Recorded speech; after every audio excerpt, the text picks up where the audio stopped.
ನೇರವಾಗಿ ಕೇಳ್ತಾ ಇದ್ದೀನಿ ಸರ್, ವಿಜಯೇಂದ್ರ ಅವರ ನಾಯಕತ್ವವನ್ನು ಯಾಕೆ ಒಪ್ಕೊಳ್ತಾ ಇಲ್ಲ ನೀವು? ವಿಜಯೇಂದ್ರ ಅವರ ನಾಯಕತ್ವವನ್ನು ನಾವು ವೈಯಕ್ತಿಕವಾಗಿ ವಿಜಯೇಂದ್ರ ಅನ್ನೋ ಪದಕ್ಕೆ ನಾವು ಇದು ಮಾಡ್ತಾ ಇಲ್ಲ. ಅವರು ವ್ಯಕ್ತಿವಾಗಿ ಪರ್ಸ್ನಾಲಿಟಿಗೂ ಅಥವಾ ಅವರ ಇದಕ್ಕೆ ಪರ್ಸ್ನಲ್ ಇಶ್ಯೂ ಆಗಿ ನಾನು ಮಾತಾಡ್ತಾ ಇಲ್ಲ.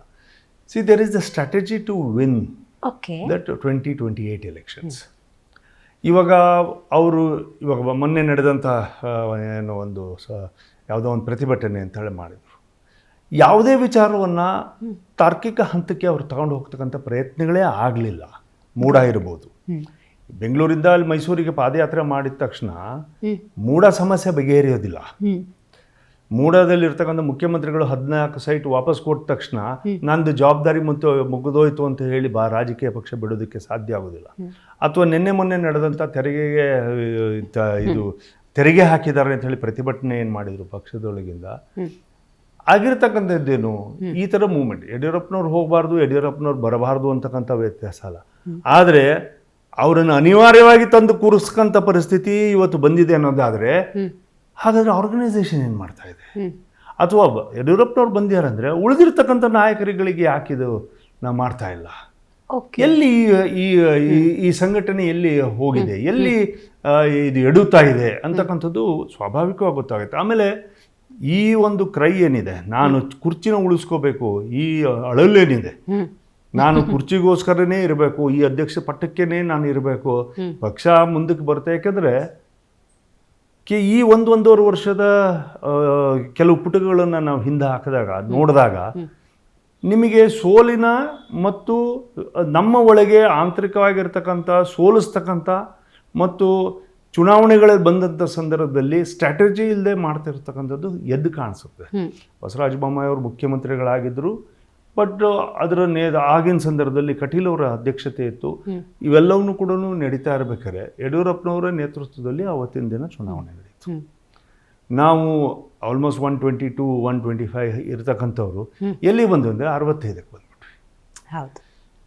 ಮತ್ತು BJP ಯಾವುದೋ ಒಂದು ಗ್ಯಾರಂಟಿ ಕೊಟ್ಟರು, ಅದನ್ನು ನಾವು ರಿಫೈಮ್ ಮಾಡ್ಕೊಳಕ್ಕಾಗಲಿಲ್ಲ, ಮುಗಿದೋಯ್ತು. ಮುಗಿದ ಮೇಲೆ ವಿ ಹ್ಯಾಡ್ ನಿಯರ್ಲಿ 1 year. ಯಾವುದಕ್ಕೆ? ಪಾರ್ಲಿಮೆಂಟ್ ಚುನಾವಣೆಗೆ. ಪಾರ್ಲಿಮೆಂಟಿಗೆ ಏನು ಬೇಕು? ನಂಬರ್ಸ್ ಬೇಕಿತ್ತು. ಬಿಕಾಸ್ ನಾವು 303 ಇದ್ದವರು ನಾವು 240ಕ್ಕೆ ಬಂದಿದ್ದೀವಿ. ಅದರಲ್ಲಿ ಕರ್ನಾಟಕ ರಾಜ್ಯದ ಕಾಂಟ್ರಿಬ್ಯೂಷನ್ಸು ಇದೆ, ಸೋತಿರ್ತಕ್ಕಂಥ ಕ್ಷೇತ್ರಗಳಿದ್ದಾವೆ. ಹಾಗಾದರೆ ಯಾಕೆ ಸೋಲ್ತು ಅಂತೇಳಿ ಒಂದು ಸರಿ ಪರಾಮರ್ಶೆ ಮಾಡ್ತಕ್ಕಂಥ ಕೆಲಸವನ್ನು ಆಗಲಿಲ್ಲ. ರೈಟ್. ಹಾಗಾದರೆ ಕರ್ನಾಟಕ ರಾಜ್ಯದಲ್ಲಿ BJP ರಾಜ್ಯಾಧ್ಯಕ್ಷ ಸ್ಥಾನದಲ್ಲಿ ವಿಜಯೇಂದ್ರ ಅವರನ್ನ ಕೂರಿಸ್ಬೇಕು ಅನ್ನೋದು ಹೈಕಮಾಂಡ್ನ ನಿರ್ಧಾರ. ನೀವು ಅದನ್ನೇ ಪ್ರಶ್ನೆ ಮಾಡ್ತಿರೋದ್ರಿಂದಾಗಿ ನೀವು ಹೈಕಮಾಂಡ್ ನಿರ್ಧಾರವನ್ನು ಪ್ರಶ್ನೆ ಮಾಡಿದ ಹಾಗೆ ಆಗ್ತಾ ಇಲ್ವಾ? ನಾವು ಇಲ್ಲಿವರೆಗೂ ಸುಮ್ಮನಿದ್ವಿ. ಎಲ್ಲಿವರೆಗೂ? ಓಕೆ, ಪಾರ್ಲಿಮೆಂಟ್ ಎಲೆಕ್ಷನ್ವರೆಗೂ ಅವರ ನೇತೃತ್ವದಲ್ಲಿ. ಯಾಕಂದರೆ ನೋಡೋಣ ಅಲ್ಲ, ಯಶಸ್ವಿಯಾಗಿ ಬಂದರೆ ದೇವರು ಅವ್ರಿಗೆ ಅನುಕೂಲ ಮಾಡಿಕೊಟ್ಟಿದ್ದಾರೆ. We will all go together. ನಮ್ದೇನು ಅಭ್ಯಂತರ ಇರಲಿಲ್ಲ, ಯಾರ್ದು ಅಭ್ಯಂತರ ಇಲ್ಲ. ಯಾಕಂದರೆ ನೋಡಿ, ನಾವೆಲ್ಲ ಸೇರಿದ್ದೆ ಅವಾಗ. ಓಕೆ, ಪಾರ್ಲಿಮೆಂಟ್ ಎಲೆಕ್ಷನ್ ಚುನಾವಣೆ ಆದಮೇಲೆ ಜನಾಭಿಪ್ರಾಯ ಅವ್ರ ವಿರುದ್ಧ ಇದೆ ಅಂದಾಗ ಒಳ ಒಪ್ಪಂದಗಳನ್ನು ಮಾಡಿಕೊಂಡು ನೀವು ಪಕ್ಷವನ್ನು ನಡೆಸ್ತಾ ಇದ್ದೀವಿ ಅನ್ನೋದನ್ನು ಎದ್ದು ಕಾಣಿಸ್ದಾಗ, ಓಕೆ, ನೀವು DK ಶಿವಕುಮಾರ್ ಅವ್ರ ಜೊತೆಗೆ ಒಳ ಒಪ್ಪಂದ ಮಾಡ್ಕೊಳ್ತೀರಿ, ಹೋರಾಟಗಳನ್ನು ಕೈ ಬಿಡ್ತೀರಿ. ವಾಲ್ಮೀಕಿ ಹೋರಾಟವನ್ನು ಕೈ ಬಿಟ್ಬಿಟ್ರು, ಕನ್ಫೆಷನ್ ಮಾಡಿರ್ತಕ್ಕಂಥದ್ದು on the floor of the house. CMA ಅದು 187 ಕೋಟಿ ಅಲ್ಲ, 87 ಕೋಟಿ ನಾವು ತಿಂದಿದ್ದೀವಿ ಅಂತಕ್ಕಂಥದ್ದನ್ನು CM ಅವ್ರು ಕನ್ಫೆಷನ್ ಮಾಡಿದರೆ, ವಾಲ್ಮೀಕಿಗೆ ನಾವು ಬಸವ ಕಲ್ಯಾಣದಿಂದ ಹಿಡಿದುಬಿಟ್ಟು ಬಳ್ಳಾರಿಗೆ ಪಾದಯಾತ್ರೆ ಮಾಡಬೇಕು ಅನ್ನೋದಾದರೆ ಯಾರು ಮುಂದೆ ಬರಬೇಕಿತ್ತು? ಅಥವಾ ವಕ್ಫಿನ ವಿಚಾರವಾಗಿ ನಾವು ಹೋರಾಟವನ್ನು ಮಾಡೋಕ್ಕೆ ಶುರು ಮಾಡ್ತಾ ಇದ್ದೀವಿ ಅಂದಾಗ ಅದನ್ನು ಹೋರಾಟವನ್ನು ನಾವು ಕೂಡ ನಿಮ್ಮ ಜೊತೆಗೆ ಬರ್ತೀವಿ, we have taken A good subject, ನೀವೆಲ್ಲರೂ ಬನ್ನಿ ಅಂತಕ್ಕಂಥ ವಿಚಾರವನ್ನು ಅದು ಮಾಡಲಿಲ್ಲ. SCP TSP ಇದು ಮಾಡಲಿಲ್ಲ. ಅಥವಾ ಇವಾಗಿನ ಬೆಲೆ ಏರಿಕೆ ವಿರುದ್ಧವಾಗಿ ಕಸದ ಮೇಲೆ ತೆರಿಗೆ ಹಾಕಿರ್ತಕ್ಕಂಥದ್ದು ನೀವು ಬರೀ ಒಂದು ಮೀಡಿಯಾ ಶೋಗೆ ಮಾಡೋ ಥರ, ಜನಗಳಿಗೆ ಫೋಟೋ ಸೆಷನ್ಗಳು ಮಾಡೋ ಥರ ಇದು ಸರಿಯಾದಂಥ ಮಾರ್ಗ ಅಲ್ಲ. ಈಗ ನಾನು ಜಿಲ್ಲೆಗೆ ಹೋಗ್ತೀನಿ, ಹೋಗ್ತೀವಿ ಅನ್ನೋದಾದರೆ ಇವತ್ತಿನ ಪರಿಸ್ಥಿತಿಗಳು ಬೇರೆ ಇದ್ದಾವಲ್ಲಿ. ನೀವು ವಿಧಾನಮಂಡಲ ಇತ್ತು, ನೀವು ಒಳಗಡೆಗೆ ಶಾಸಕರುಗಳನ್ನೆಲ್ಲ ಸೇರಿಸ್ಕೊಂಡು ಅಲ್ಲಿ ಸರ್ಕಾರವನ್ನು ಮಂಡಿ ಊರಿಸ್ತಕ್ಕಂಥ ಕೆಲಸ ಮಾಡ್ಬೋದಿತ್ತು. ಯಾಕಂದರೆ ನಿಮಗೆ ಹನಿ ಟ್ರ್ಯಾಪನ್ನು ಕೈ ಬಿಟ್ರಿ.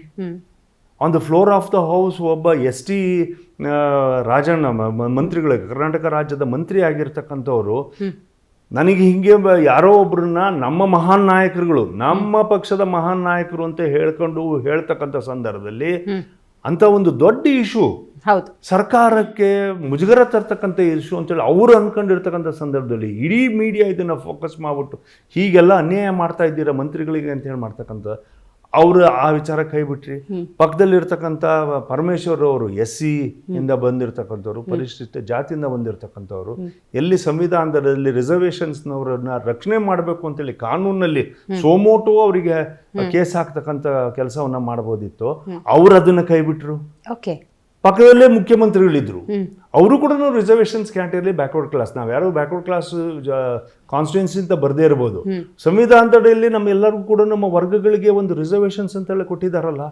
ಒಬ್ಬ ST ಮಂತ್ರಿ, ಕರ್ನಾಟಕ ರಾಜ್ಯದ ಮಂತ್ರಿಗಳು ಈ ತರ ಹಿಂಗೆ ನಮ್ಮ ಮೇಲೆ ಹನಿ ಟ್ರ್ಯಾಪ್ ಮಾಡ್ತಾ ಇದ್ದಾರೆ, ನನ್ನ ಮಗನಿಗೆ ಹನಿ ಟ್ರ್ಯಾಪ್ ಮಾಡ್ತಾ ಇದ್ದಾರೆ. ಇವಾಗ ಅದು ಬೇರೆ ರೀತಿಯಲ್ಲಿ ಕೊಲೆ ಬೆದರಿಕೆ ಇರ್ಬೋದು, ಹನಿ ಟ್ರ್ಯಾಪ್ ಇರ್ಬೋದು, ಇದು ಆಲ್ಮೋಸ್ಟ್ ಮೇಜರ್ ಇಶ್ಯೂಸ್.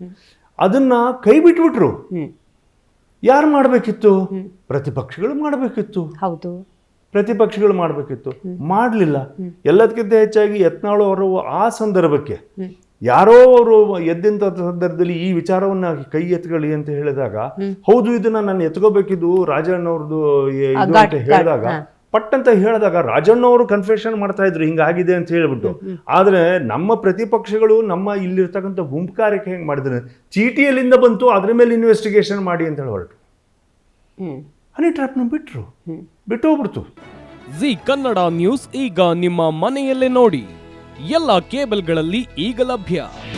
ನಿಮ್ಮ ನೆಚ್ಚಿನ ಜಿ ಕನ್ನಡ ನ್ಯೂಸ್ ಈಗ ಸನ್ ಡೈರೆಕ್ಟ್ ನಲ್ಲಿ number 292, Tata play number 1664, Jio TV number 1334, NXT digital number 30, in cable number 30, city networks 51, U digital number 162, GTPL number 17, Rockline telecommunications number 42, Shri Basaveshwara cable number 168, rural cable network 60, Vinayaka digital 57, Abhishek cable 821, city channel 53, Siddeshwara cable network 57, V4 digital Infotech 628, Surya digital networks 53, Gajanan digital number 836, Malnad infotech private limited number 56, metro cast number 830, victory digital number 167ರಲ್ಲಿ ನೋಡಿ ಆನಂದಿಸಿ.